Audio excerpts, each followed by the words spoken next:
Today we are going to take a look at some products from Madame Sew. We have a few things in this shopping haul to take a look at today. Let's get started.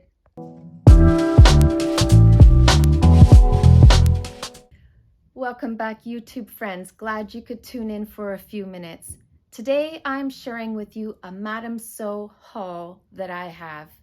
Anyone who does any sort of regular sewing, you will find that you need a variety of supplies, and anytime someone gives it to you as a gift, it's all the better. Well, everyone, this haul that I have was a belated Christmas gift from my mom. Thanks, Mom.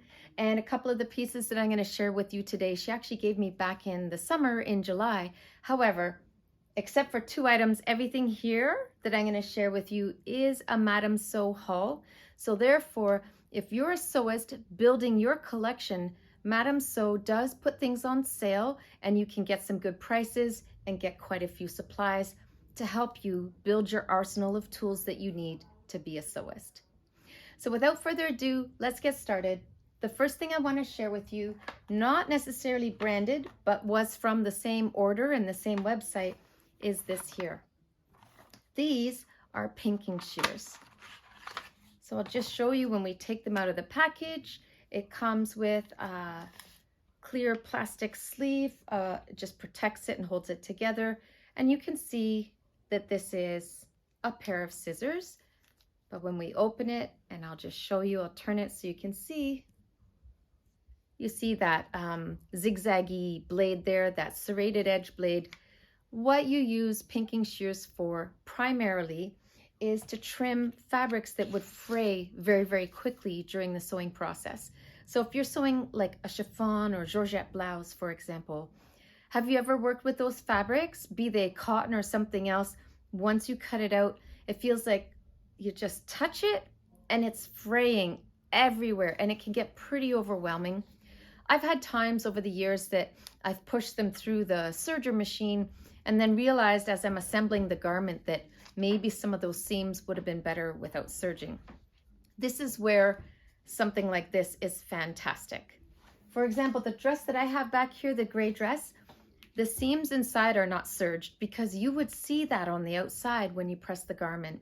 So they are just cut and they sit there like that. Had I had these pinking shears at the time I was making that, I probably would have trimmed it with that. If they start to fray, at least we know we have this as a backup. But for any future projects I'm doing where I'm going to be working with a delicate fabric that would fray easily, now we have these pinking shears. So those will be very useful. And now let's take a look at the next thing we have. So the next the next couple of pieces I'm going to show you are specifically if you are a quilter and you enjoy quilting. There are some tools that are quite specific to a quilter.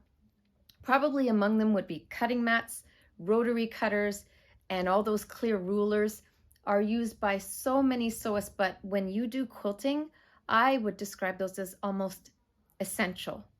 So along with that, there's a few other things that you can use that you might find essential to your arsenal of tools as well. So the first of those being what I'm going to share with you here. This is a stitch in the ditch edge joining foot. I'll just hold that up so you can see it. Now the wonderful thing with Madame Sew products is they do include little instructional pieces with them that give you a little bit of background about what the product is and how to use it, which is quite nice. So with this one here, you can see it is providing user instructions about how to use the presser foot. The primary ways you would use a stitch in the ditch foot like this is, I will show you with a quilt that I pulled out. So you can see here, this has had a lot of use, this quilt here, but in any event, so here's a quilt square on this. Would you like to see it? Here, let me just hold it up for you.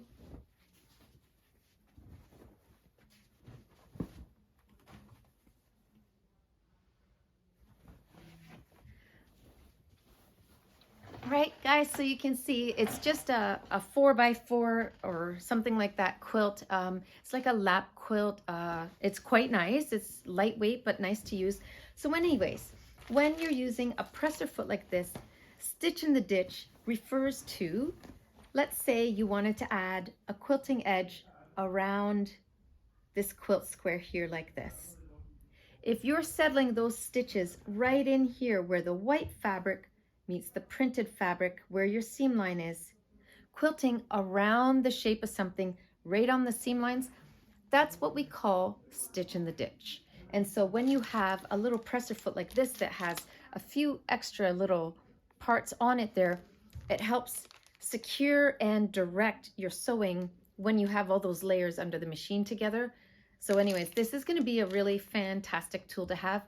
I look forward to showing this to you in use one day. I do have a quilt that is most of the way assembled, like the quilt top has been assembled for a while. I have to finish adding some applique pieces and then I can assemble the layers and quilt it. So I do look forward to getting back to that project and showing you guys one day. All right, and now I'll show you the next piece. If you're a quilter, you might find this handy as well, and that is these sewing clips here.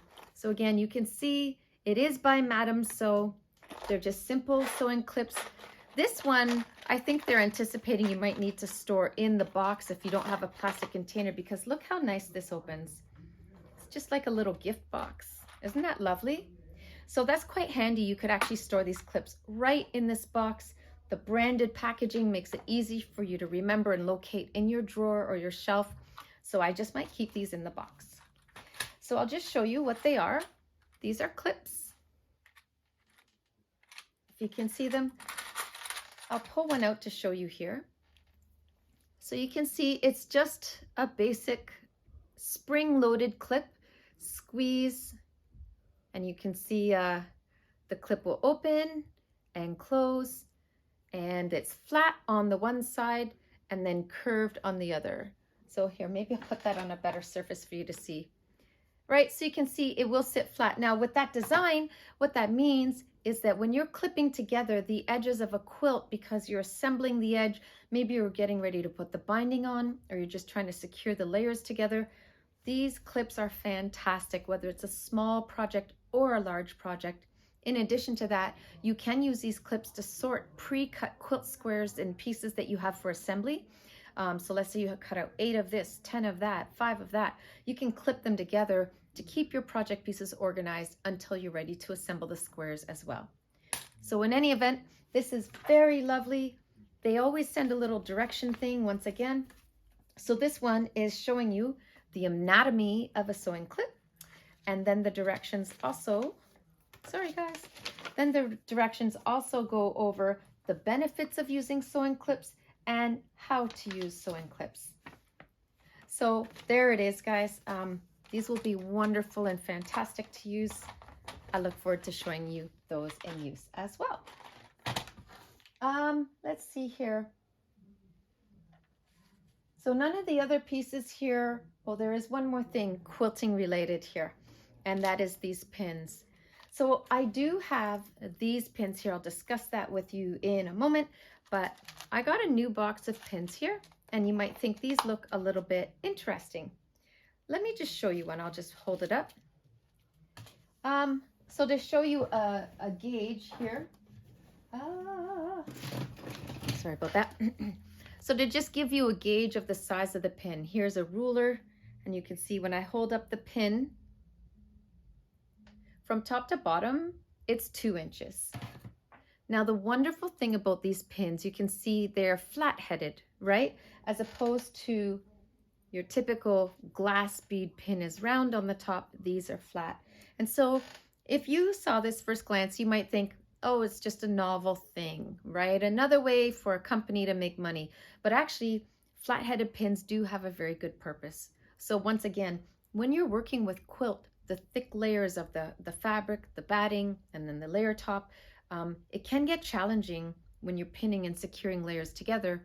The longer pin gives you better control for pinning your layers together, and the flat head allows it to lay flat against the fabric, will interfere less with your work, both during the assembly and the actual quilting.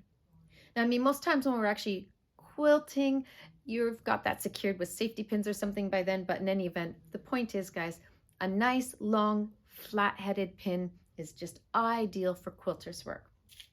So those will be very useful on quilting projects. Then I also thought I would share with you this bit here. So this is my pin dish, and I'll just show you the bottom is rose gold, very trendy. That black piece here is a big magnetic bottom. And so, I mean, I don't want them to all. Look at that.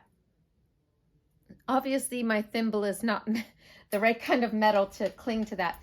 But in any event, guys, when I first got this, I wasn't too sure about this thing simply because of the way you can see the pins, they stick up even with the magnet. And so initially, when I started using this, the pins would sometimes go upside down and whatever, and I wasn't too sure if this was going to work out. And then guess what? It's become my favorite. I can't imagine sewing without this thing now, because as you can see, with use, the pins do settle in their own little splayed out fashion in the bowl. And so it does make it easy to fetch pins. And then as you put them back, they do settle nicely. So guys, I recommend this very, very highly. It's one of my favorite sewing gadgets is this magnetic pin dish. Strongly recommend you grab one, and you could find that at Madame Sew. So there, following along with that, speaking of pins, I will show you another product that we have here from Madame Sew, and that is this here. This is a needle and pin retriever. Now this probably is a bit of a luxury item, guys, but it was a gift, so I will just value it and enjoy it accordingly. What this is a wonderful little wand. Watch this. So it's telescopic to start, and it lets you locate pins. So you can see on the end, we have this piece that will turn. And do you see that? Oh, did I, you have to get it. Ah! Have I got not turned it enough? Okay, there we go. So you can see with it lit up here, then if you're looking for pins, you can simply go under your desk or table or wherever it is. The length of this wand will let you reach and see exactly where your pins, safety pins or needles have fallen, and just make retrieval that much easier. Don't have a magnet handy and don't want to bend over and pick it up yourself? Not a problem. You can use your magnetic pin dish to pick it up. In any event, guys, that is the wand that will let you extend. And oh, actually, guys, pardon me, look here. Magnetic. Let's try it out, shall we? Oh yes, look at that. So it picked up the pin, no problem. So not only do you have so let's say you can see the pin, you don't even need a light, you can just touch that and pick up pins. But if you actually need to see something that fell under your desk or some other small place, the wonderful thing is it does light up and it's telescopic as well. And true to their form always, this one's a little bit more squished, but it has a QR code and some basic directions there as well. So I think that is an absolutely beautiful product. I'm going to find that very useful. And these are the sorts of things that once you have them, they don't generally wear out and they last you for years and years. So this is a really nice handy thing to have, even though it is a luxury item. We don't have to have something to retrieve our needles and pins, but it is beautiful. And so when you're getting your pin work on, this is a nice thing to have. All right, let's see what we'll show you guys next. So the next things that we have here, I've only got a few more left to share with you here. I will share with you these bits next. So I have 2 boxes of these here. You can see it's in white and in black. So this is a pretty unique kind of elastic. I've taken a look. The box doesn't really specify how many meters are in the box, but what it is quite neat. One of them's white and black, as you heard. So here we have a roll of elastic, and it's just pinned shut there. You can see we got a nice stretch to it.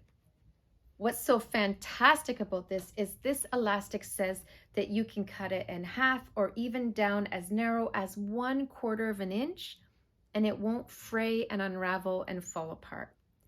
Have you ever been at that proverbial 11th hour of your sewing project? You know what I'm talking about. It's like 11 or 11:30 at night. The thing's due tomorrow for your kid's Halloween costume or whatever event it was. And there you are, grinding late at night. You're in that home stretch and you just need some elastic and you're like, oh my goodness, I don't have the right size. Well, the fantastic elastic to the rescue, because you can cut this down to any narrowness you want, up to 1/4 inch. So it's very handy to have this in both a black and a white color. I think both of these are going to be very useful in my sewing. And once again, I'll try my best to remember anytime I'm putting these to use in my sewing, I will share these things with you as well. All right, so just a couple more things left to share with you here. This will be interesting to talk about. This was from my birthday in the summer. This is called a tube turner set. So this is intended for turning tubes of fabric. So I think everyone in any artistry they have, be it sewing, art, paint, music, pick your thing, woodworking, no matter what, we all have stuff we struggle with, right? Well, I am telling you that I have never once in my life successfully sewn a spaghetti strap. Or most things that are small and have to be turned like that.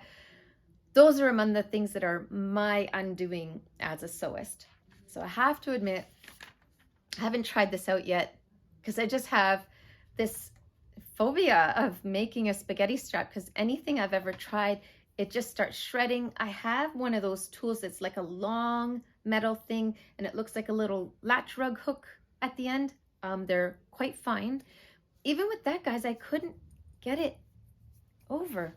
So here's the thing. If you're watching my channel and you're a sewist and you know how to make spaghetti straps, why don't you post a comment down below and maybe even tell me what your channel is? I would love to watch a video on how to sew a spaghetti strap. But in the interim, we do have tools to try and help us. So I'll just show you what came in this package here. There's a couple of pieces, one more. Oh. Okay. So in any event, we have it out of the box now. And here's what we have. We have a Madame Sew tube. It looks like a giant bubble tea straw. It's pretty firm, slightly angled end. And then we have a smaller Madame Sew tube, almost like a smaller bubble tea straw. I'm being silly, I know. And it also is branded. And then along with that came these two sticks that you can see have a point on the end. They're not chopsticks, though. Isn't that the first thing you think of when you see these? Don't you just suddenly... Anyways, oops, I dropped it again. So in any event, basically what you do, the directions will be... this one does not have a direction booklet, but it does have some directions on the back.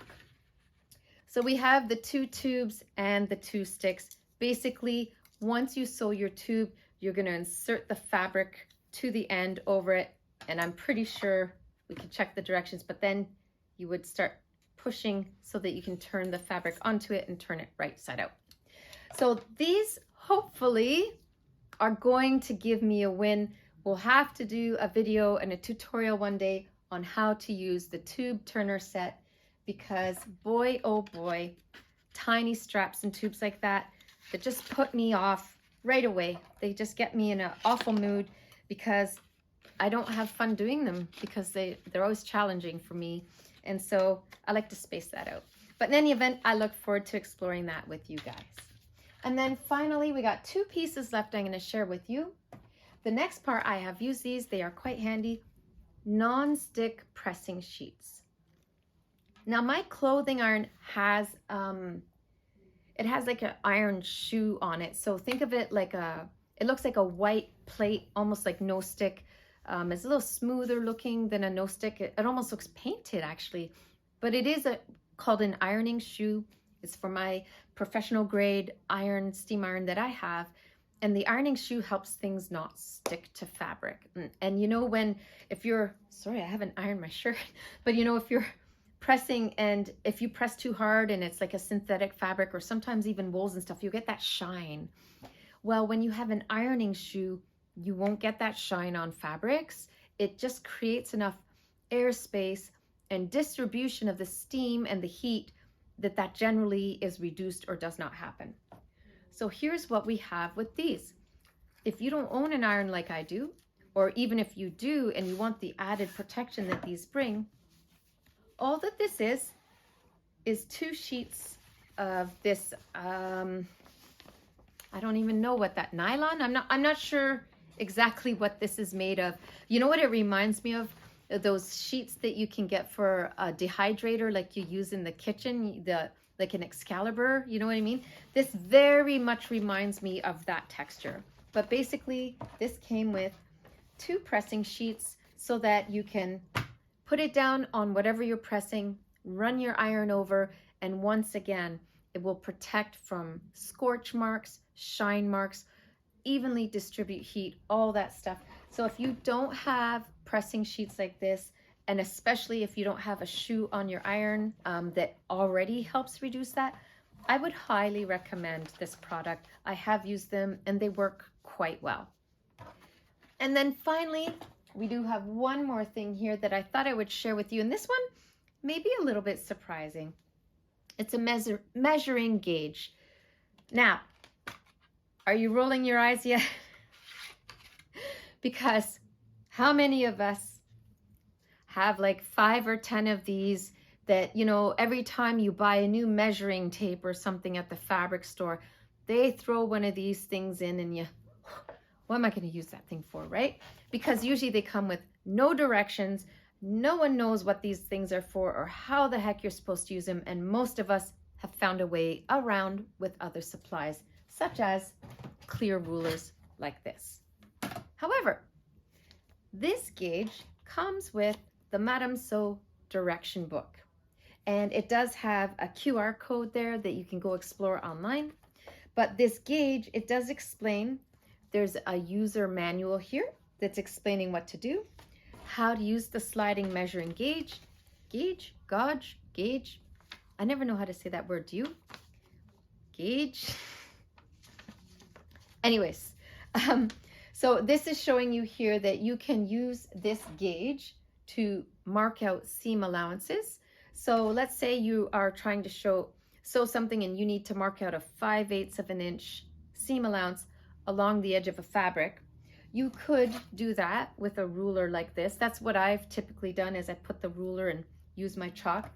However, something like this, what if you're just wanting to measure in the width where you're going to set a button on a shirt or something like that? This gauge slides so you can set it on any measurement increment that you want.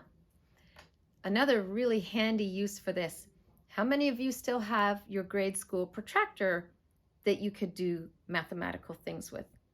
I know I don't. Well, this one comes with this nice little hole right there at the top corner. You could lay that down, put a pen in, set your gauge to whatever length you want, put your pen and then run your circle around on a pattern or a piece of fabric, and you could draw perfect circles, half circles or whatever, using this guide as a protractor as well. And then finally, what else can this do? Sorry guys, I need to get bifocals. Oh yes, this is also very useful for measuring pin tucks and pleats and things like that. It just lets you slide the item straight down the fabric with whatever width that you set it at, and then you can be sliding it down the edge of your fabric.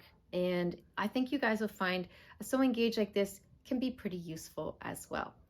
But what I especially liked about this one with Madame Sew is that it did come with this guidebook, because as I've described to you, most of us get these things when we buy measuring tapes or whatnot like that, or something at the dollar store, and usually these sewing gauges are thrown in with another item. It's like an add-on piece that's in the packaging.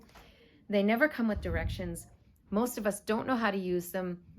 I was practically weaned sewing, guys. Like, I think since I was in young grade school years. My mother always sewed. There was always a sewing machine in the house. So I've been sewing since I was probably in grade 2 or 3, but I was probably dabbling even before then. And so the reason I bring that up is whether it was my sewing, my mother, friends that I have that sew, anything like that, I don't know if I've ever seen anyone use these things, right? So it's going to be really nice to put this to use and discover all the ways that this is going to serve us. I bet you it's going to become a favorite tool. So there it is, guys. I'm so glad you could tune in. Just a small haul from Madam Sew. These things were bought as a gift, but my mom tells me she got a great year-end sale. So check out Madam Sew, and I'll put a link in the description below for you as a courtesy, and I'll put links for all the products. Once again, I'm not sponsored.